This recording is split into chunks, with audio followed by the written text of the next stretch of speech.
Reparations is the key. Reparations will set us free.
What's up? My name is Kash Gaines. Funny name for a reparationist, I know.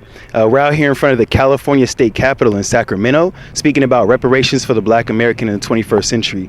Essentially, many people don't know this, but direct cash payments have been paid to survivors of other atrocities, but we never received our payment. Instead of getting our inheritance, we inherited debt. We inherited apartments. We inherited housing markets that went down in value as soon as we would buy a house in a neighborhood, and white flight, people in the neighborhood moving away from those houses as well. We inherited mass incarceration, essentially just a flipping of what enslavement was in America under the 13th Amendment, essentially. So, and also affirmative action being another thing that we thought was something that we've received, but now we understand the biggest receivers are white men and white women. So what we really need is the direct cash payments, our inheritance owed, our inheritance denied, as well as our 40 acres and a Tesla justice claim, something else I speak about often. But at the very least, just understand we're owed a check. And it's not just one check. I looked at the Holocaust reparations claim. They received lifetime payments as a part of their restitution.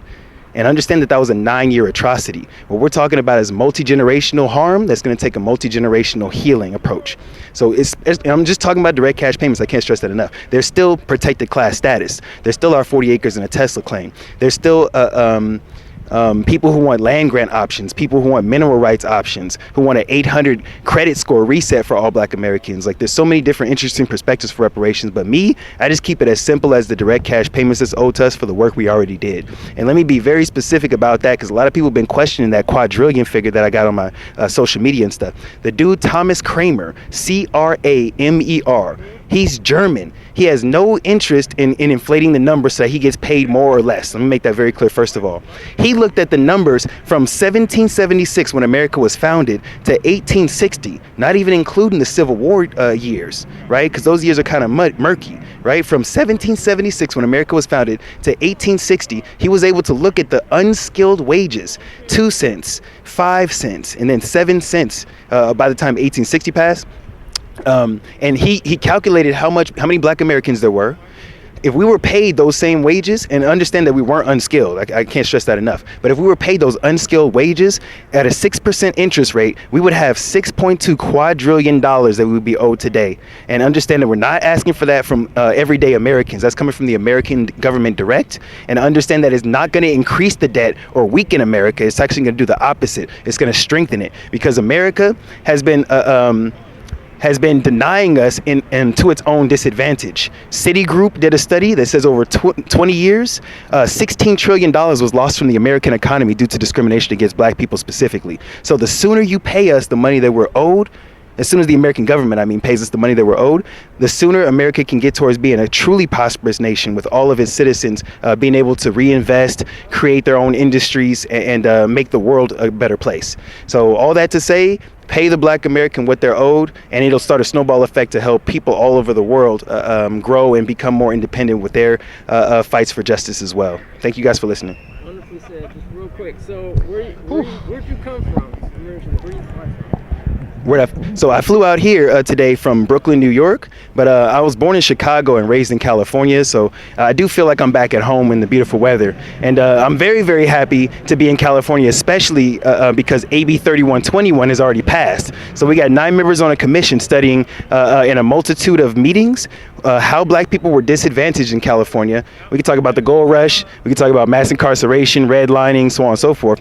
And they're going to have to suggest remedies for reparations for black Americans in California specifically. So I'm very happy to be here. I flew all the way from New York, but this is a small country compared to those who had to take the railroads to get all the way out here, or those who had to take the Pony Express. Appreciate you. One more question. What do you think of reparations, like something that they're doing out here for the AB 31 task force to study reparations? Right. What do you think that would look like in New York, and how do you think a bill like that could get passed? Dope. AB 3121 that they have here in California, essentially that task force that was created from that bill to study reparations for Californians specifically. Luckily, we have one in New York State as well, called A 3080A or something like that. And as I was reading through it, because I'm not actually a New York I'm not born and raised in New York, so I didn't really know necessarily what the history was there. Reading through that bill, and it's saying that it's going to study how enslavement disproportionately affected black Americans in that state, in the state of New York. It mentions a curfew that existed, where as soon as the torch lights were lit on fire, no black or native peoples could be out in the streets. Right, so there's a whole lot of stories that need to be redressed just based around that specific systemic issue that happened. But beyond that, they do mention that they're going to have people from the December 12th movement, from NCOBRA, from NARC, and a few others on that board. So to me, it's really just about making sure that one of those people knows exactly how much we're owed at the federal level, so they don't lowball us statewide. And one other thing I can say about New York is they just legalized marijuana there. And if those who are reparationists, we know about Evanston, Illinois, how they're setting aside $10 million from marijuana taxes, right? So they're saying they're going to pay us reparations. They're not going to wait for the federal government. They'll use the taxes on weed. New York is starting to suggest the same thing, but they ain't using the word reparations. They said 40% of every tax dollar from marijuana in the state of New York get set aside to help communities that were disproportionately affected by marijuana arrests. The only difference is we need that to say reparations and to be only for black Americans. So we need to be fighting for stuff like that. That's what the mineral rights ownership part of reparations is actually owning a resource that we don't have to participate in but can still get lifetime dividends of. So I'm happy to be here in California to speak on AB 3121. I'm happy that they're studying reparations in New York. I'm happy that they got HB 541 in Georgia to study Georgia reparations. I know that there's the MORE, the mayors organizing for reparations in equity. They have 11 different mayors there from Asheville, Durham, Denver, LA. Even the mayor of Sacramento is listed as one of the 11 mayors that supports reparations for black Americans. So it's essentially foregone at this point. We're not at the begging stage no more. We never kind of were. We're at the negotiation stage. So make sure y'all keep up with what's going on in your respective state, because the check is coming, both locally and federally. All right, so where can people reach you? If you want to ask me any questions or correct anything I've misstated here, please check me out on my social media. It's KASH, Cash with a K, of Yak, like an animal, YAK. And thank you guys again for listening. Much love.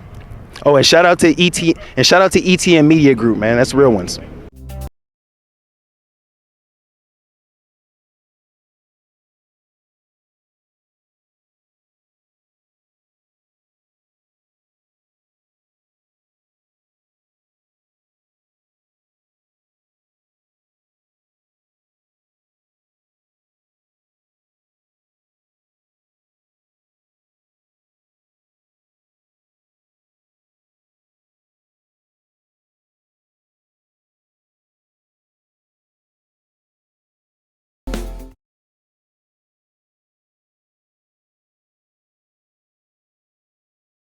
Mic check, 1, 2, we ready? All right. Big shout out. Reparations over everything, obviously, as you can see. Big shout out. There we go. Yeah. Big shout out to the ETM family. Big shout out to the ARCC family and the CJEC family. We out here, family. California, capital. We out here talking reparations. I got the esteemed brother with us, and yeah, there we go. Reparations over everything. That's right. That's right. Yeah, I'm about to be. This shirt is not coming off today at all, right? But I got the brother. We know him as Information Man, and is the Information Man on YouTube. Information. First of all, tell people where they can find you and who you are. Okay, my name is this is Information Man and the Information Man Show. I've been on YouTube for about a minute. I have a YouTube channel, the Information Man Show. I actually have another YouTube channel called Information Man Speaks Podcast. I'm on social media at IG at Information Man Show. I do a podcast as well. Ooh, gotta talk into the mic. I do a podcast as well. You can find me on Spotify, SoundCloud, all the podcasts out there in the world. And my channel is really about dealing with these type of issues like we're dealing with today. Social issues, cultural issues, the issues of reparations, the issues of black empowerment. I interview guests, I bring people on. Matter of fact, got to get you on the show, brother. So we got to exchange information today to talk about these issues, man's issues, family's issues, just black unity issues overall. All right, and I'm not gonna hate on my brothers and sisters in the diaspora of the world too. I got nothing but love for them as well. Okay, but let me say this real quick. How many of you out there? Let me just say, Jamaica right now is in the midst of trying to get their reparations from Great Britain. They got a big campaign going on. This is why, in my opinion, we can't have other people try to mess with our movement. Meaning, I'm not from Jamaica, I didn't grow up there, so therefore I've got no business telling people from Jamaica they don't need reparations. I have no business. But how often I see people trying to tell black people in America what's best for us, and I got a problem with that. Let me also pontificate. I don't know. I couldn't spell that word. But so I want to say one thing on that, because brother, I'm actually glad you brought that up. So I had a great talk with a great Jamaican brother actually this week. Great Jamaican brother this week who is working on reparations. Okay, I won't say his name, but he's working on reparations here in the state of California. Right. He's working on reparations for black folks in the United States who descend from U.S. slavery. Okay, and I'm gonna say that again. He's a Jamaican brother who is working for me and you to get reparations from the government that did the wrong to us. I think we have, for every, I think we have a lot of black immigrants from Jamaica, from the continent, more than we know, let me say, that actually do support what we are doing and do want us to get reparations. And one thing I think about some of what you're referring to, I see most of that on social media. Right. I don't see that, and I don't hear that from most of the black immigrants that I talk to in the real world. That's not on social media as much. And like I said, I had a really good conversation this week, and I'm looking forward to the fact that we got some strong black immigrant allies, and we're actually going to need them to actually help make this happen. And I was encouraged to talk to the brother and hear the brother say, listen, I'm not a part of your reparations. I'm not somebody who's going to receive reparations from the United States government. I am here just to help you guys get it. Okay, and I like that. And I think there's more of that than we know of, and we need to see more of that. And it's not only on social media, but we do need to see and hear more of that. That's the only thing I want to say on that. I got a quick question. I would agree with you, brother. I would agree with that 100%. I got a question. Yes, sir. What does reparations look like to you? And how once black people get reparations, in your opinion, what do you think black people can do with reparations? Well, when you look at the fact that we're in the bottom when it comes to health disparities, generational wealth, home ownership, a lot of black people are suffering economically to make it, which is why when you look at black communities that are socially, economically deprived, and people always say, well, you got crime in these neighborhoods. Well, we know that crime goes up when people don't have job opportunities. Reparations would be the equalizer to giving black people the opportunities that we need economically to have our own institutions. We have black colleges, but it would allow us so much stress off of our shoulders, whether it be economically, from our health, to being able to take care of our families completely, creating generational wealth to hand down to the next generation so that they won't be needing any type of social, as people would say out there, handout. Right. This is the thing that's crazy about it. If you gave black people reparations, there probably would be no need for a social welfare system, which they often blame us and say that we're the face of welfare, right? So if it would equalize everything over across the board, where the United States wouldn't have to pay for these other social services. So to me, it would change the whole dynamic for black people across the board. And you probably would see a lot of disparities go downhill. I think crime amongst black people would go down. Matter of fact, why would we need to go into selling drugs? Those of us who are involved in that type of lifestyle, it could probably change that whole dynamic, right? Because what do people do these type of things for? They're trying to survive. You may not agree with it, but they're trying to survive. So that's how I look at how reparations can transform our community. I believe it has to be, in my opinion, annual payments going way into decades for generational wealth. I think that the black man and the black woman should be exempt from all taxes. Oh yes, oh yes. And land. Land has to be a component of this as well. Very important. Fire. I don't want to add nothing to that. I mean, only thing I will reiterate, I'll say again, is the 5 forms of reparations that we talked about in the rally: compensation, restitution, rehabilitation, satisfaction, guarantees of non-repetition. Those 5 forms must be a part of what we see, at least. Okay, and so I want to see reparations in those 5 forms at least, and in terms of what black folks would do with it. I just said that right now, while we here go down the Fulham Road, we got 40, 50 black folks who are vending with each other. We got, I think that's probably about 5, maybe 7 other vending events, black vending events going on in Sacramento right now as we're speaking. And I want to give a shout out to every black vendor that's out on a Saturday. You don't get shouted out enough whenever you out there, but definitely the black vendors. Big shout out to y'all. If we want to see what black folks will do with reparations, all we got to do is look and see what black folks is doing now, right? Black folks is spending money with each other now. Black folks is starting businesses now. But I think we would see things like that, but things we haven't seen either, because we don't really know what it's like to have no real wealth as a people, right? Like, we've never had real wealth as a people since we've been here.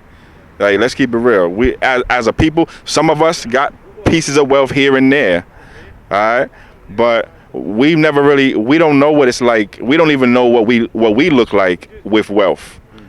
And we don't know how we even, I mean, it's almost unimaginable. And so that's why we have to do it, right? That's why we have to do it. So either, I just kind of want to riff off of real quick, and I know we got to probably wrap it up soon.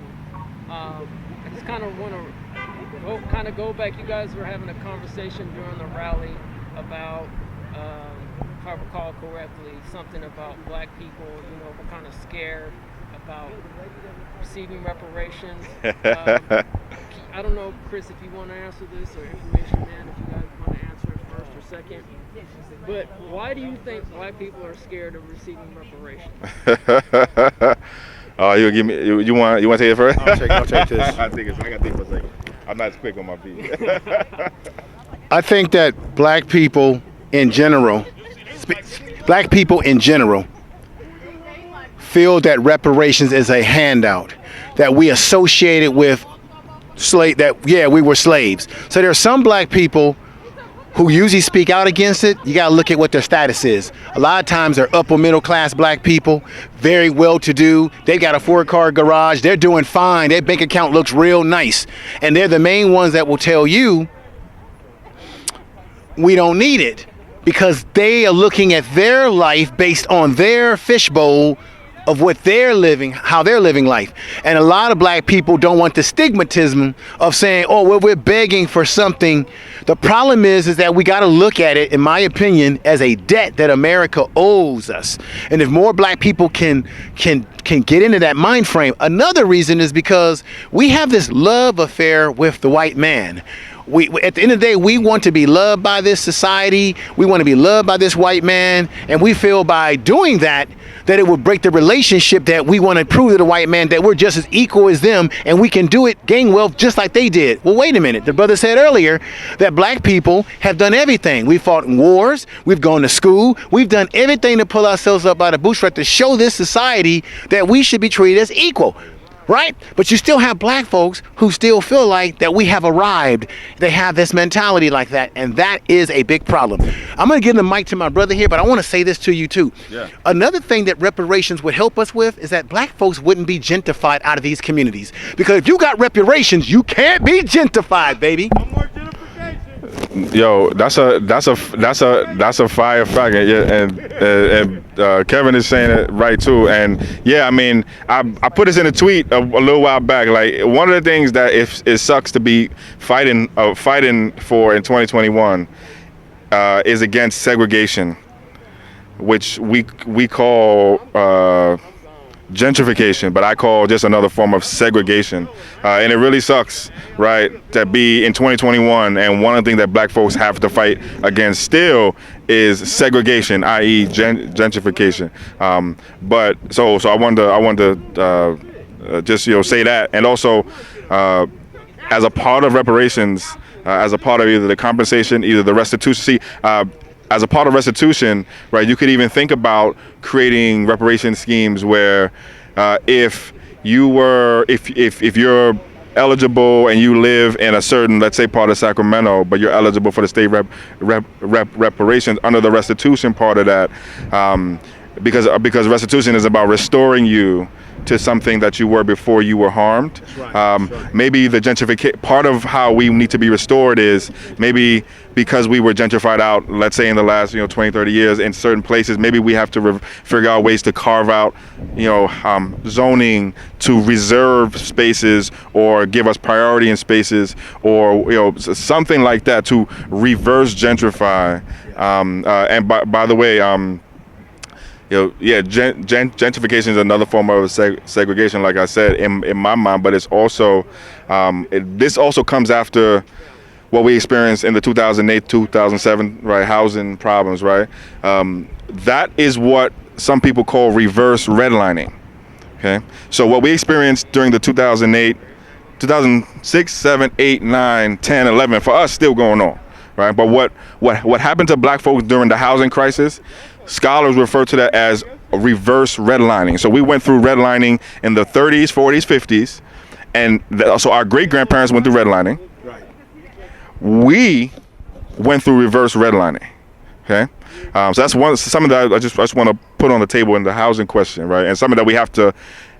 I'm going to be fighting for as a part of the restitution piece of the California work. But I want to say to your question on the on black folks potential fear, right? So one, you raise so one, let me say this: if you read like the old reparations books, like you read Callie House's book, like the book about Callie House, our ancestor, the first fighter for reparations as a ex-enslaved woman herself. Okay, two things they were being told back then when so she was born enslaved, and then she ended up fighting for reparations after we were let go, right? Two things that they was hearing back then that's in the book. One, they was telling black folks to pick themselves up by their bootstraps. They was telling her to pick up herself up by her bootstraps. She was born enslaved, and they was saying back then, y'all, it's been 10 years already, this slavery thing. It's over 10 years ago. It's time for y'all to get up, pick yourself up by your bootstraps. So every time I hear the bootstrap argument, I say they were telling us that during slavery, after slavery, literally right after slavery. Okay, so that's one thing you hear. But then another thing you hear, you would hear back then is from a certain upper wealth class of black folks who were against reparations. Okay, and you pointed to something that's still true today. we know that there's probably about $100+ trillion worth of national wealth, right? Black folks got something like 2 to 3%, 3% of that, right? Okay, small. But in that 3%, 90% of it is in the top 10% of black folks. Right. Okay, so I'll say that again. Just with our 3% of wealth as black folks, which is small, 90% of that, 9 out of every $10 of that, is in the top 10% of black folks. Okay, so the same thing that was so, and you tend to hear similar arguments from these same types of people about how black folks should pick this up by their bootstrap, don't need reparations, and that, you know, other ways of saying racism doesn't exist, basically. Okay, so there are those two things to say. Last thing to say is more directly to your question. I do think there's fear among all classes of black folks. We've been traumatized as a people. Okay, we are under a domination. Okay, let's just keep it real, right? We couldn't even stand over there where we wanted to, right? Without experiencing some form of domination. Okay, we are underneath something that's very heavy. Okay, so you should expect fear. Okay, and black folks have been beaten into submission over time. Okay, right, right. Okay, lynched and modern day lynched. Right. Okay, and public torture lynched, and okay, and all kinds of other things. Right. So some fear, it should be understandable. Okay, it doesn't mean that we won't still face the fear and beat it, but we should be able to acknowledge the fact that black folks have, black folks have been done bad. So there's some of that fear, but I think it's not so much fear. Also, it's less than fear. It's more of like not what he was saying earlier, not trusting the government. What you were saying, not trusting the government. So you don't trust the government. You don't really have any hope or faith, and no reason to give any hope or faith. And to be honest with you, I can't say that you should. Okay, so that's also part of, I think, what's in the way, and part of our job. To be honest with you, we gotta break through that shit. All right, we gotta build. Excuse my French. We gotta break through it. All right? Excuse my French. YouTube. We gotta break through it. All right? And it's and this is how we break through it. But we should expect it, and don't be mad at black folks. Too mad at black folks. All right? When you come up against them and they say, "Oh, man, let me worry about something that actually is gonna mean something in my life." You know what I'm saying? So.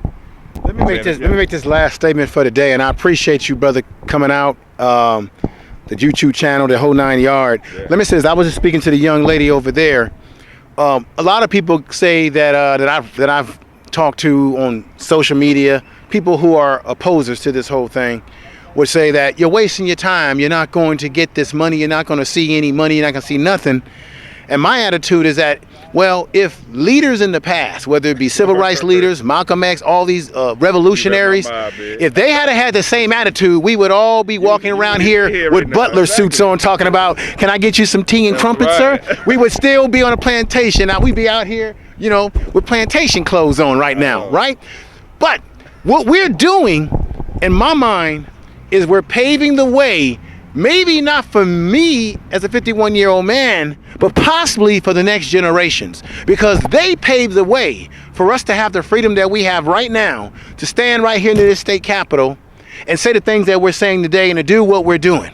So I think that even if you don't get the cash payments personally today, what you're doing is paving the way for your children, your grandchildren, your family members in the future who may reap the benefits of what you're doing right now. A lot of times black folks have this mentality where we want to get those benefits now, and I understand that. But we should always be thinking future forward, meaning what we're doing today is paving the way for tomorrow. So there will be a young man with your family name who will get the benefits of this that you may not be alive here, brother, to see yourself. But that's what it's all about, paying it forward to our future. So I want to leave with that. Well, don't leave yet, because that's fine. Actually, you read my mind. So I was gonna say I just said we understand some of the emotional part of this, right? There's going to be resistance at first. We should expect resistance to the reparations conversation among just the general black person at first because of, one, we don't talk about a lot. 2, we don't trust the government. 3, we've been here a long time, it ain't happened yet. 4, 5, 6, 7. Okay, all right. And so, 1, I want to validate that again. 2, I want to say, again, part of our job is to break through that, and to break through that in a way that actually gets the person brings the person closer to where we are, not just gets it off our chest, right? Like there's a difference between, and that's some of the organizing work that we do, right? But also, like, I just agree with you 100%. I'm glad. I was gonna say I'm glad these people weren't around back. But then again, I know there was some of these people back around then too, right? Like, we know that. Can you imagine? Like, of course, when somebody's saying we're gonna end slavery, we're gonna stop this slavery thing, black folks is probably like. You had black folks that were scared doing that. Scared. The same way as black people are scared about the reparations issue. I'm gonna say this. We have to be on code as a people. We need to work with as many black folks that are on our same page, no matter where they are in the diaspora of the world. However, we as black people in America born here have to set the example if we want other people to jump on board and support what we're doing. They have to see our passion, they have to see our commitment. And I think it's really about how committed you are to this movement. It's gonna take baby steps, but it's gonna move. And this is the thing that's funny too, my brother. Other black folks that would tell you you're not going to get reparations and that you should forget about it, guess what? What if they were to give us these reparations annually tomorrow? Them same Negroes that told you you're not going to get it and they don't want it would be in line saying, where's mine? Where's mine? I was going to say, somebody was, more than one person did this on Instagram and Twitter, I think a couple times over the last few years. But I don't know if y'all remember seeing those like lists circulating where it was like, if you're a black person, you do not want reparations, put your name on this list. And we will gladly give you reparations, and nobody put the name on the list. Okay, nobody. Okay, right? Nobody put their name on the list. Okay, obviously not. Right. So that's that. But like also, so brother, you were saying earlier, about this lifetime, and you are your age. There are those older. There's those younger. Right. Well, when is this like when is this gonna happen? When can we expect this to actually happen? I want to say one thing about the work that's been done in this lifetime already. Already, we've moved reparations closer. We I call us the reparations generation. Right. Okay. Closer than it's ever been. Okay. And that is because of you, me, everybody over here. Okay. People not here. People online. People offline. Right, over the people who have been, you mentioned John Conyers' bill, right? HR 40. The folks that started that process way back, right? The folks that were before then, Queen Mother Moore, Malcolm, who talked about reparations, Martin, who talked about reparations, going back to the Marcus Garveys, going back to the Cali houses, right? In the history of this work, which we are now a part of, every single one of us is a part of that like legacy, right? We are closer in the last. We've done more for reparations in the last 3 years than has been done probably in decades since. Okay, and again, this is standing on the work that had been done before us, right? So I want to say that a lot has been done too. We are standing in front of the building or the Capitol where California Bill AB 3121, AB 3121 was signed into law by Governor Gavin Newsom in 2020. There has never been a state reparations task force ever in the nation's history, ever. That's right. Okay? So that's because of the work of everybody who is here and who's not here too. Okay, so the work, we're just starting that work around the task force, right? It just had its first couple of meetings, right? The process is going to take as much as 2 years, but this has never been done before. There's no blueprint for this. They did this before, right. So here's what y'all could look at. Right. And this is something that we deal with in our organizing work every day. We don't really have we are kind of writing the playbook as we work, And right? that playbook can be used by generations after. It should be You used, can add right? to it and expand it to get it to where it needs to be. So you have to start somewhere, and starting in that direction is the right direction. Brother, I can remember when I was a teenager, 16, 17 years old, when I signed a petition back in the 80s for reparations. So this has been a long journey for many of us, such as myself and many others out there before me. It's been a long journey. But you make key points. And all those years that I've lived in California, this has never been put in this house here, the Capitol, and it has now. So now we have to take that ball and continue to run with it and continue to put pressure. Politicians don't do anything without us putting pressure on them. And we have to also remember that politicians work for us, we don't work for them.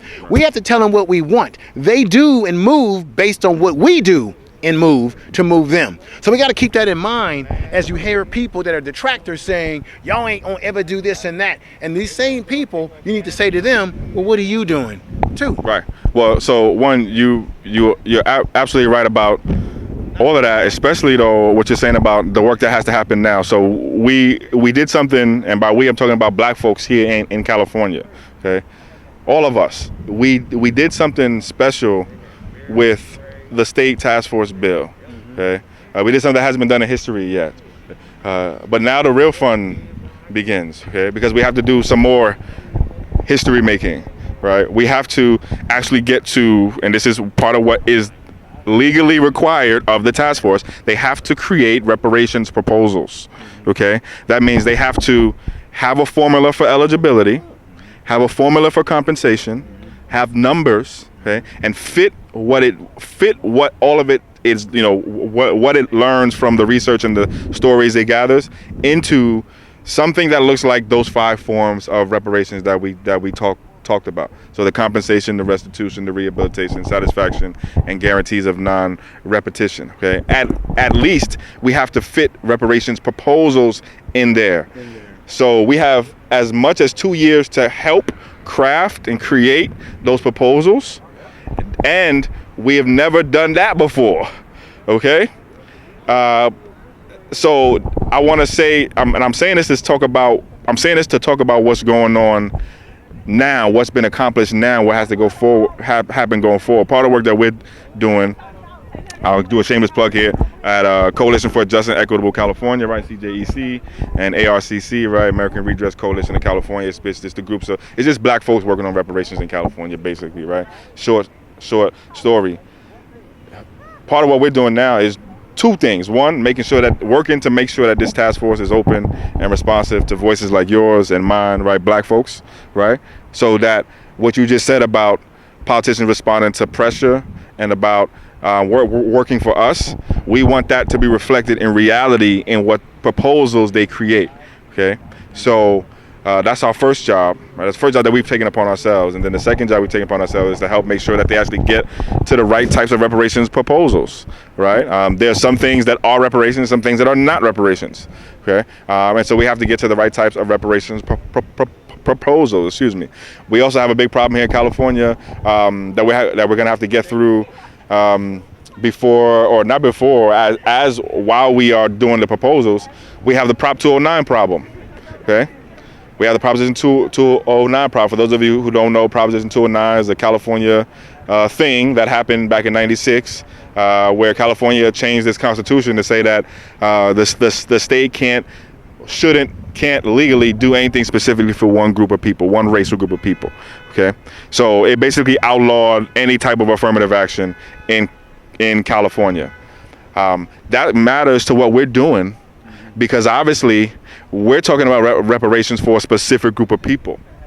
Right. Okay, so part of what I think the task force is going to have to do is propose a way to change the state constitution, to change that, but figure us out a way to do specific proposals. Okay, because it's not reparations if everybody else get it too, right?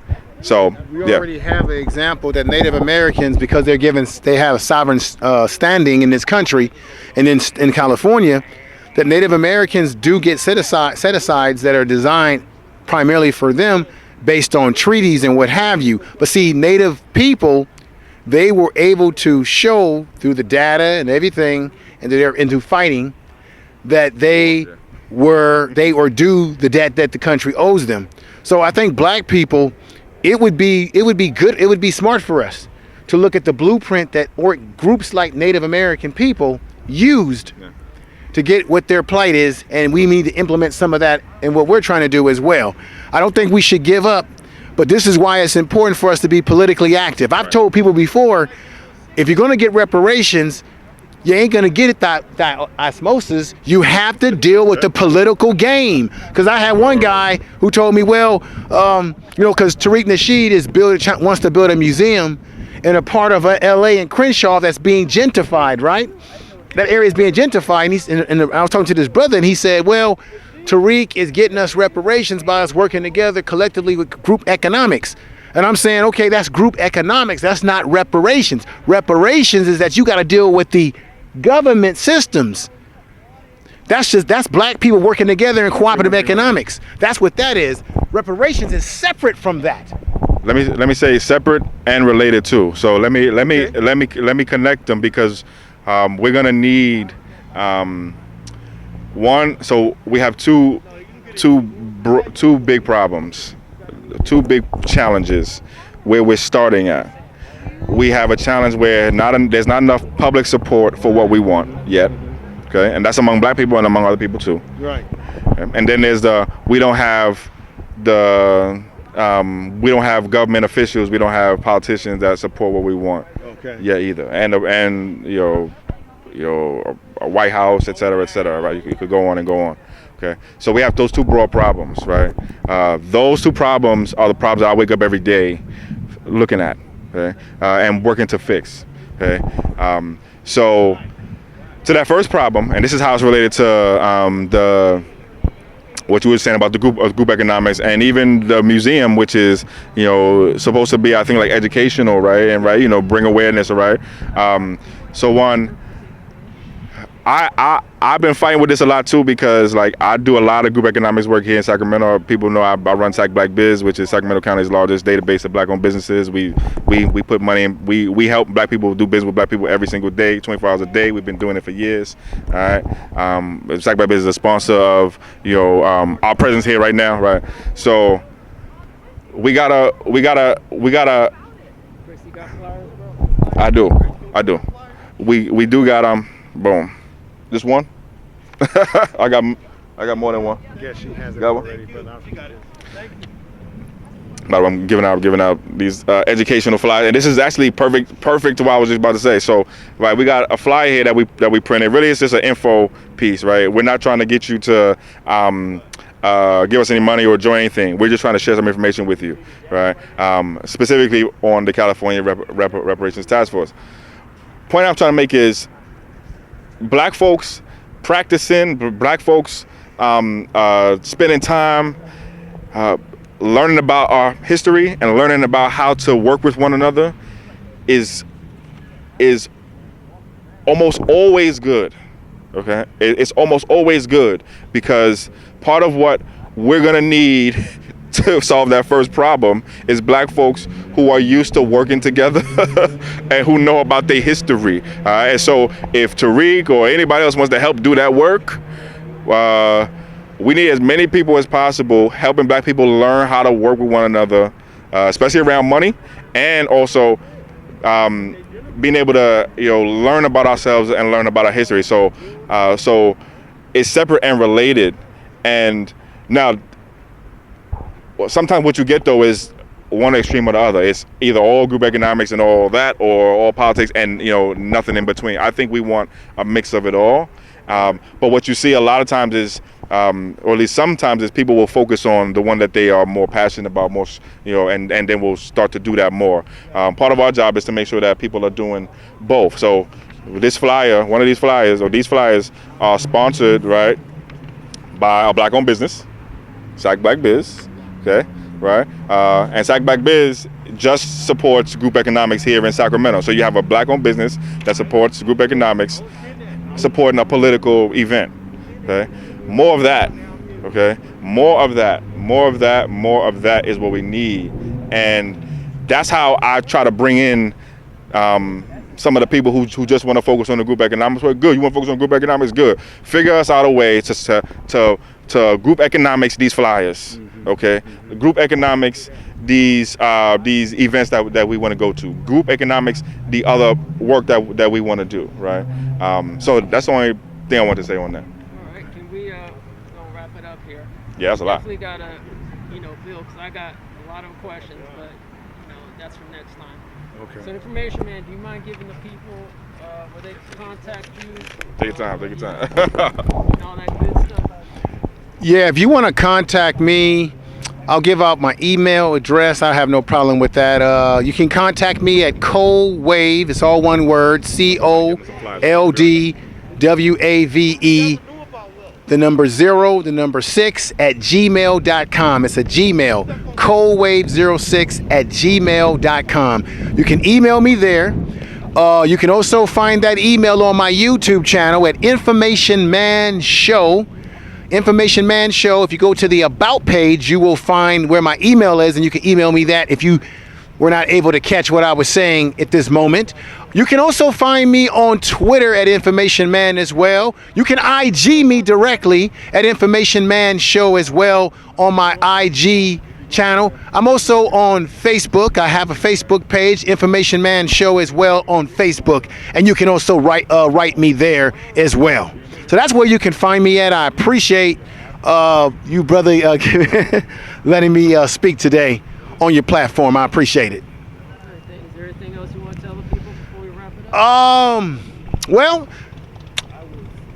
I usually go live. I interview people. I talk about kind of hard-hitting issues, and you can find me going live on my first channel, The Information Man Show, on Sundays in the afternoon, Saturdays occasionally.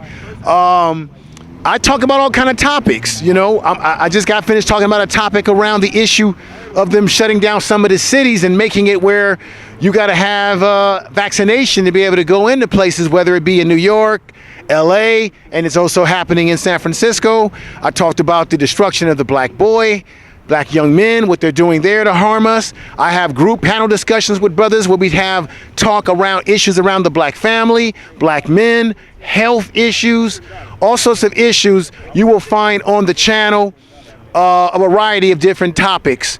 So definitely check me out over there. I'm a very personable brother, not arrogant at all. I'm very happy to have people give me support. It ain't about financial support, it's just supporting the content. And I'm out here today. Look, no matter how many people showed up today, I knew I was committed to come out here and support what the movement was about today. And a lot of people, unfortunately, they like to hide behind their keyboards and their screens, and they don't want to put foot to any ground and come out here and engage with black folks like this. So that's what I want to say, and I want to thank you again. This is Kash. We out here in front of the California State Capitol. I had a egg burrito for breakfast. Check.